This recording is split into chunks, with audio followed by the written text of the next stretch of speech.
great basketball.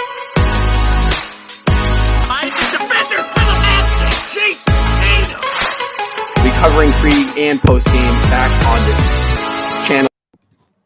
Welcome into Celtics Postgame Live, everybody. I'm your host, Justin Lowe, alongside my co-host, Robby Haytayan, where the Boston Celtics absolutely kind of obliterate the Atlanta Hawks on the road tonight. No Marcus Smart, no Malcolm Brogdon. Obviously, Celtics yet to find time for Time Lord and Danilo Gallinari, but the Celtics get the job done.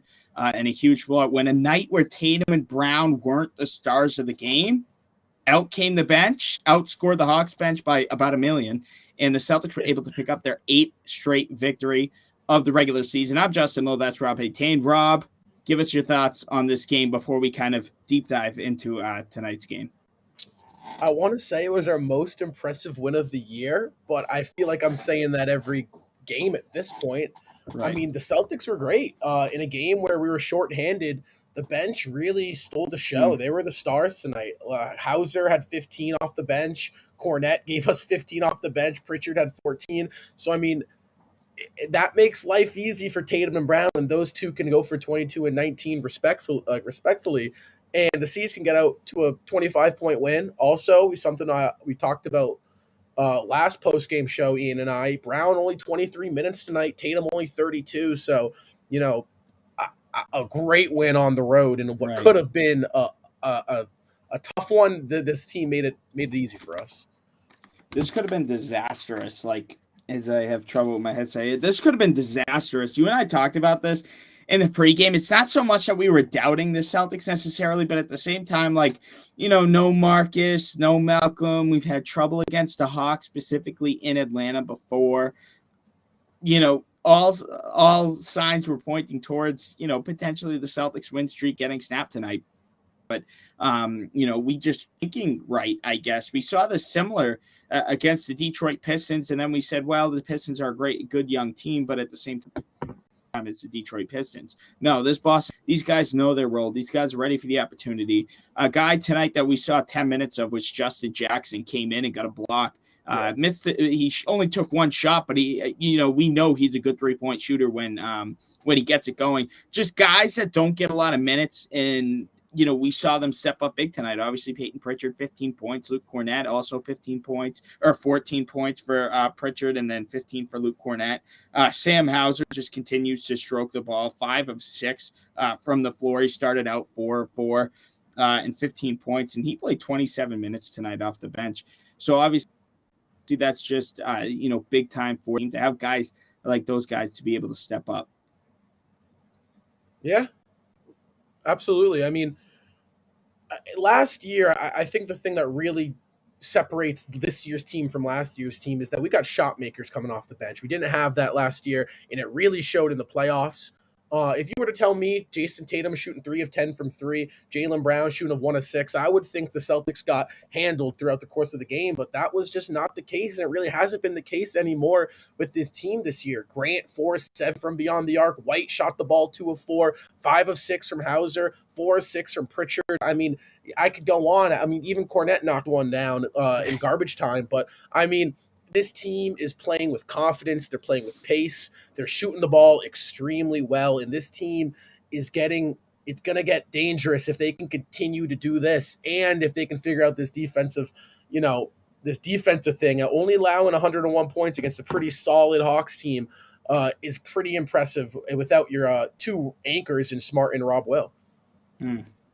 And we welcome in Ian Angelo. Ian, kind of good timing here because we're just kind of getting going here, not really diving into anything too deep. But what were your initial thoughts on tonight? Obviously, no Brogdon, no Smart. Time Lord and Gallinari still remain out for this team, so those can't really use it as an excuse. But still, 4 key players out for the Celtics tonight, and the Celtics were still able to obliterate the Atlanta Hawks in Atlanta.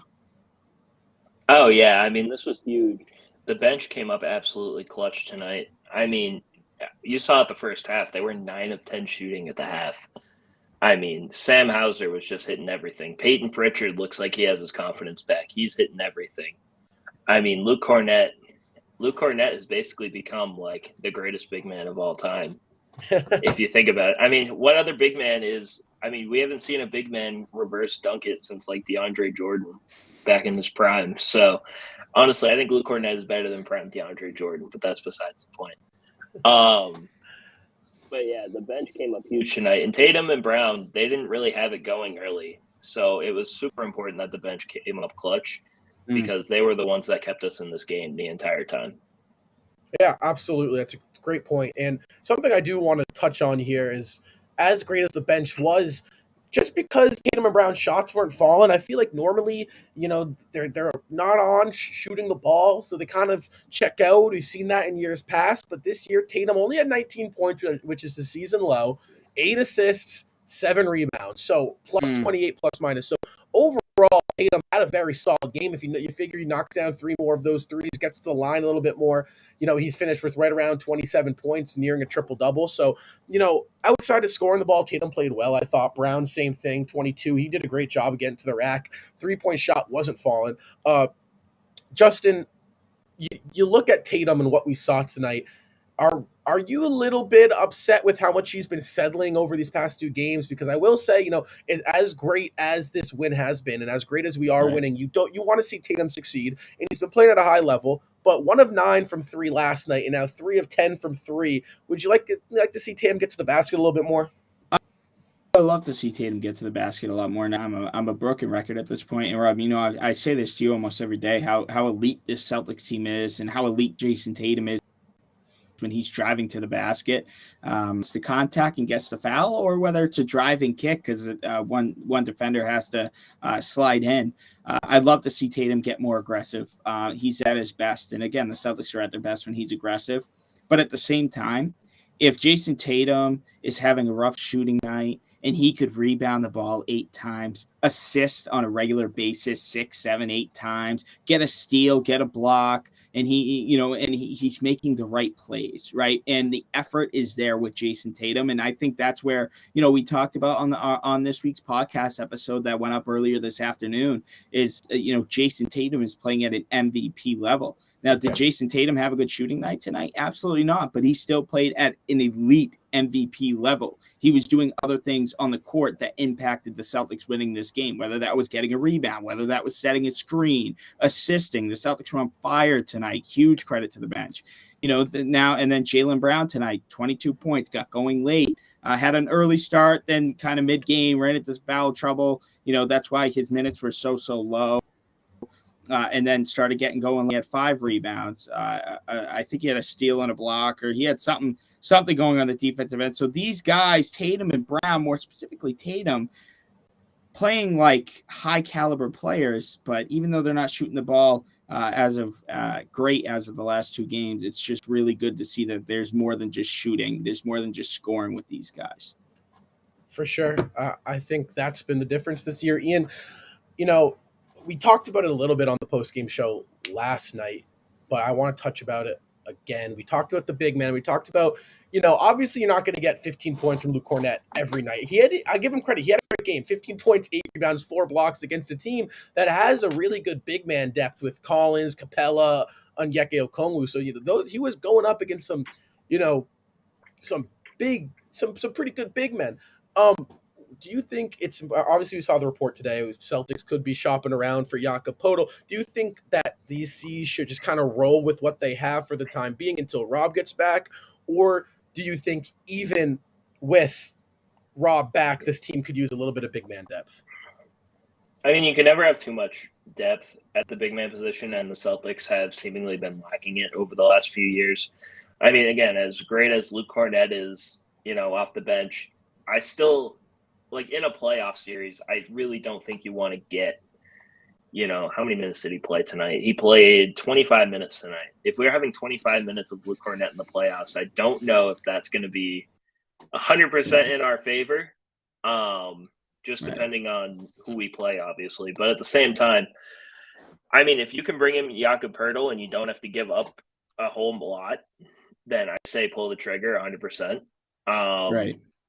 We saw what happened with the Derek White trade. I mean, we gave up Langford, Richardson, and a first-round pick, and it's working out wonders right now, as we saw tonight, because Derek White has become a huge part of this team. So, I guess it depends on the trade package, but if we can get Jakob Poeltl, I think the Celtics should pull the trigger.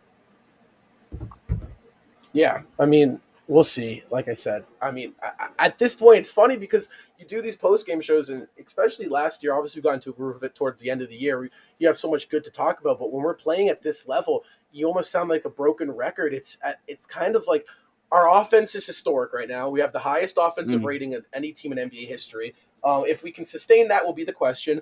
But I mean, you're thinking the only problem we have right now is our defense. And once our defensive anchor comes back, rebounding, I mean, that's what is so great about this team is that, they don't have any weaknesses. And our only weakness has been our defense, but we're waiting for our guy to come back in Rob Will. So once Rob Will comes back, I mean, it's kind of like the waiting game. And, we said this last year. You got to wait.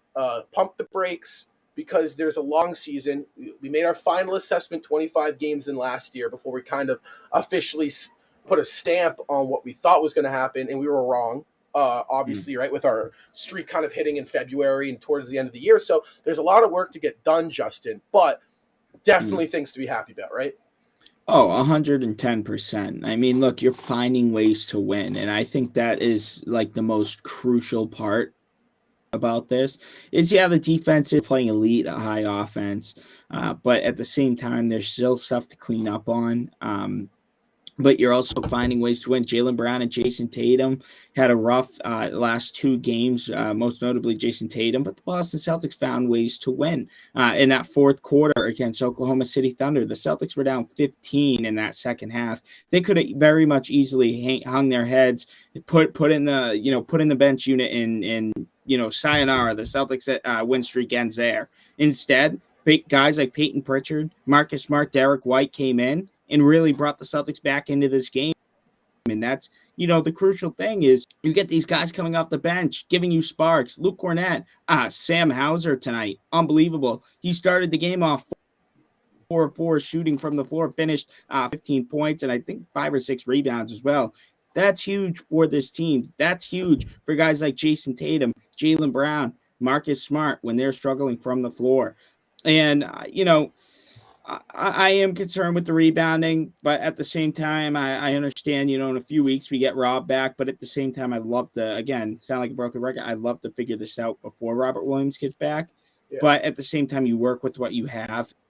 And, Luke Cornett, Noah, and Blake Griffin, again, I said this on the podcast, maybe not the best, backup center rotation you have.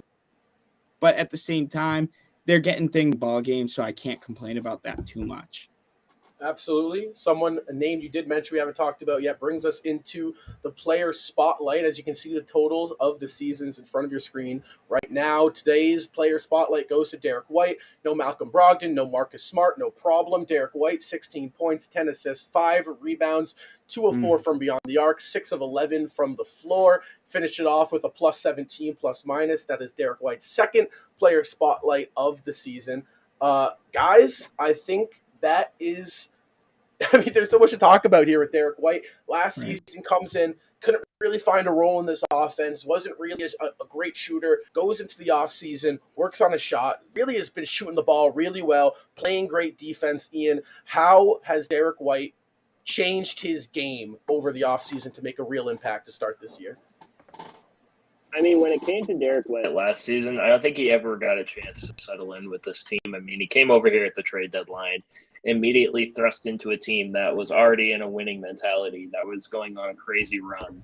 There were times where, we saw what Derek White could be on this team last year, but it was never consistent enough because he just, he wasn't really implemented into the system yet. So I think the fact that he had an entire offseason with the team, he had an entire training camp with the team, he had an entire preseason. I mean, this is just important for him, and this is the player that Derek White is. I mean, he's always been this good of a player, even when he was with San Antonio. I mean, he could be a starter. I think I said this last time, but he could be a starter in, 80% of the teams in the league. He could be a starting point guard for. So the fact that he's on the Celtics and he's playing his role is incredibly important for the Celtics. Yeah, absolutely. And you said it best. he could be that's a starting point guard, starting two guard on a lot of teams. And when we're healthy, he's our seventh or eighth man off the bench. You'd figure, depending on who we keep in the starting lineup when Rob gets back. But I mean, you nailed it right on the dot, Ian. It is such a luxury. I mean, Doris Burke said on the broadcast, if you did watch the ESPN broadcast, which I did, it's such a luxury to have a guy like Derek White on your team. Does the dirty work when you're healthy, and when guys are ruled out, you can step up.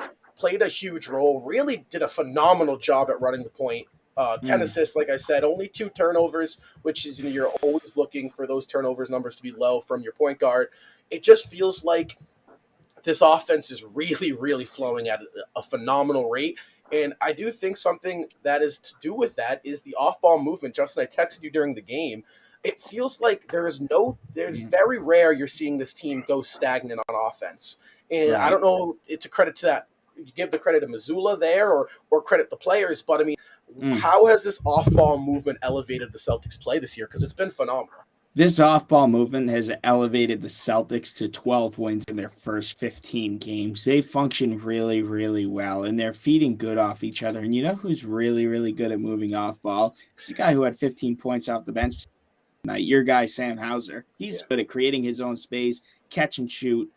He's starting to work off the dribble. Derek White is another phenomenal guy. He's always been one of those guys where he's great on ball. Malcolm Brogdon, who's mainly used to working on ball his past year and a couple years in Indiana. But don't forget, back when he was with Milwaukee, he was a rookie and, 2 second-year, third-year player. But he did a lot of off-ball work in Milwaukee, too. So for him to come in off the bench and work off ball is huge. A guy we're missing right now who's tremendous off ball, Time Lord. And he's still not back yet, and the Celtics are still rocking and rolling, so I can only imagine what the movement is going to be like on and off ball with Robert Williams in the lineup.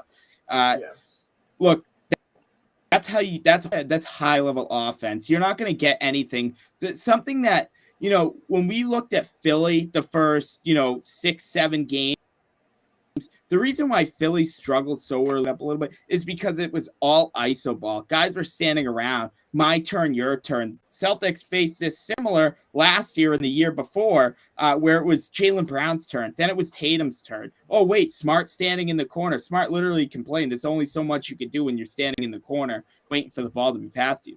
Like, that's no longer what the Celtics are. That's no longer their identity on either ends of the floor. And that's really encouraging to see. Yeah, well, I think we've done a phenomenal job picking up the pace too off the rebounds and steals. It feels like we're getting that rebound and it's just quick up the court. You're getting the defense tired. Right. That's huge in this regular season play. Is obviously the playoffs you're going to slow down a little bit. That's when you're going to rely on guys like Tatum and Brown more often. But like I said, can't complain through the first 15 games. You could maybe pick out some defensive possessions here and there throughout the games. But other than that, this team's been near flawless. However, we do continue to go out on the road Friday, 8:30 against the New Orleans Pelicans. Ian, what do the Celtics got to do? I believe Zion is up in the air. He is day-to-day as of right now. What do the Celtics need to do against a pretty solid New Orleans team? They just beat Chicago. They're up 124-106 with a minute left. They're going to be 9-6. What do the C's got to do against New Orleans to get the win? I mean, it's going to be interesting. I think it depends on if Zion plays or not. I mean, granted, you still have to do the same things, but obviously the same things that we've kind of just been saying, just continue to, improve on the rebounding end of things, on the defensive end of things. Just make sure that your perimeter defense is there because, I mean, the Pelicans have a lot of really good players. Even, I don't know, is Brandon Ingram still injured or is he back? No, he was active tonight. Yeah. He's back? Okay. That's what I didn't know if he was injured still or not. But Brandon Ingram is really good, and he gave the Celtics a work last year. I remember when what was that? Was that MLK Day? When we played New Orleans last year? It was. Yeah, it was a noon game. Yeah. Yeah, it was a noon game. And he went off on that was at home. I think that was at home. It was. I was there. Because we worked him. We worked him on the road, yeah. We were getting worked in the first half, and then we came out second half and blew him out of the water. But Brandon Ingram had himself a night. Exactly. So Brandon Ingram's really good. So we have to make sure that we're able to contain him a little bit. But just continue to do what we're doing. This is kind of the opposite of the 2020 season when we were doing these post-game shows, because before it was just talking about how bad the Celtics were and, what they need to get better with and all that stuff. And now it's how can we make now the Celtics are so good, and it's like, right. What else are they going to do? I mean, it's kind of nuts, but yeah, I think the Celtics have a good chance against New Orleans. They just need to play with high energy. That's probably the biggest thing. Yeah, so when it comes to New Orleans is also another fast-paced team. You got guys freak athleticism on that team. That Herb Jones is amazing. You got Alvarado, you got Zion, Brandon Ingram. Valanciunas now be a great test for a guy like Luke Cornett, who just had a very solid game against Clint Capella and John Collins. And then on top of that, I wouldn't doubt seeing minutes due to the physicality of the New Orleans Pelicans, and that is not a joke, Ian. I seriously, because the thing with Blake Griffin is he's a very physical guy. So in situations where you might be lacking physicality, you're going to want to throw in a guy like Blake Griffin. So they got to match the physicality, and they got to be able to keep the pace that they've been going at. I mean, you just mentioned it, Rob. The Celtics have been running up and down the court on both ends and long. They're going to have to continue that on the road. It's a late game, 8:30 p.m. Zion versus Tatum. That's going to be. Yeah. It's going to be interesting to see, because Atlanta is a place we used to struggle at playing in Atlanta. In New Orleans has kind of been the same story for the past couple of years.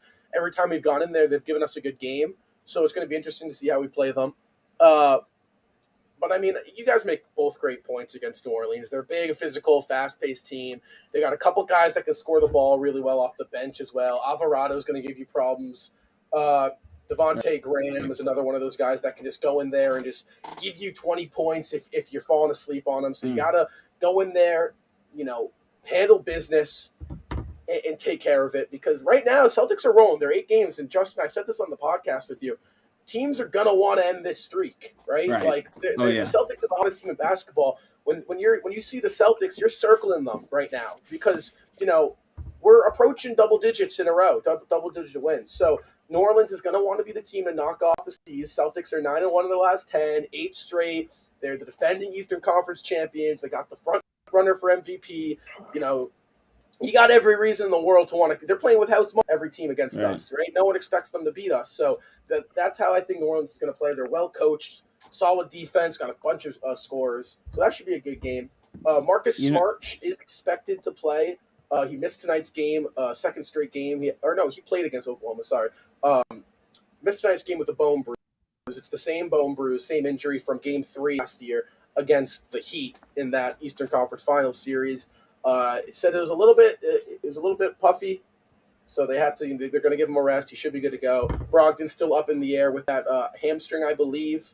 So we'll see what happens with them. I want to know what games are on Friday, because why wouldn't Zion versus Jason Tatum be on national TV? Is it not? Oh, no, it's not. I don't think so. So, I mean, two of the youngest, brightest stars in the league, I'd say maybe outside of Luka versus Jason. You know what's on primetime? Milwaukee, Philly. Oh yeah. Okay. That'll do it. That'll do it. That'll do it. I was gonna say because why would they not? I'm guessing Boston and New Orleans would have been the alternate of Bucks and. Yeah. Well, we'll have you guys covered Friday for post-game show following the final buzzer. Like I said, the Boston Celtics take down the Atlanta Hawks 126-101. Your top performer from Boston was Derek White, 16 points, 10 assists, 5 rebounds, 1 block. He's 2 of 4 from down the arc. And over there on the Atlanta Hawks side of things, Trae Young did his thing despite the loss, 27 points, 9 assists, 5 rebounds, 1 steal, along with DeJounte Murray. He had tagged along 19 points, 5 assists. And you can't forget JB, 22 points, 5 rebounds, 10 of 17 from the floor. The Celtics advanced to a league's best 12-3. Thank you guys so much for joining us in the Celtics Postgame Live. We will have you covered, like I said, following Celtics Friday night in New Orleans. I'm Rob. Next to me is Justin. And down below, can't forget Ian Angelo. Guys, thank you so